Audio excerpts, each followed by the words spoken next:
നമ്മളിന്ന് രാവിലെ നമുക്ക് കിട്ടിയ പയർ വെച്ചിട്ട് ഇന്ന് ഉച്ചയ്ക്ക് ഒരു തോരനുണ്ടാക്കാം. നമ്മൾ തേങ്ങയിട്ട് വെക്കുന്നതിന് തോരനും തേങ്ങയിടാതെ വെക്കുന്നതിന് മെഴുക്ക് പുരട്ടി എന്നാണ് പറയുക. പല നാട്ടിലും പലതായിരിക്കും പറയാം. അപ്പോൾ നമ്മളിന്ന് കൈകൊണ്ട് ഒടിച്ചാണ് പയറെടുക്കുന്നത്.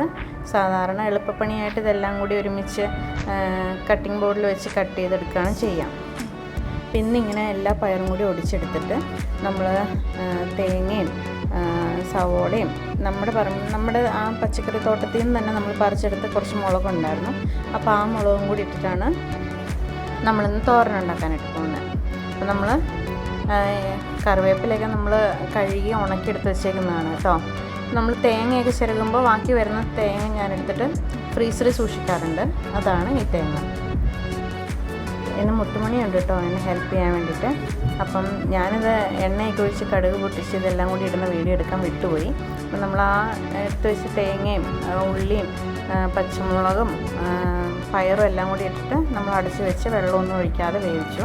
ഇന്ന് നമുക്ക് ഉച്ചക്കത്തേക്ക് ഇന്ന് കഞ്ഞിയാക്കി. ഞായറാഴ്ച ആയതുകൊണ്ട് എല്ലാവരും ഉണ്ടായിരുന്നു. എണീക്കാൻ ലേറ്റ് ആയതുകൊണ്ട് നല്ല ചെറുപയറിട്ട് കഞ്ഞി വെച്ച് ഒരു ഉണക്കമീനും വറുത്തു. ഇന്ന് ഇതായിരുന്നു ഉച്ചക്കത്തെ ലഞ്ച്.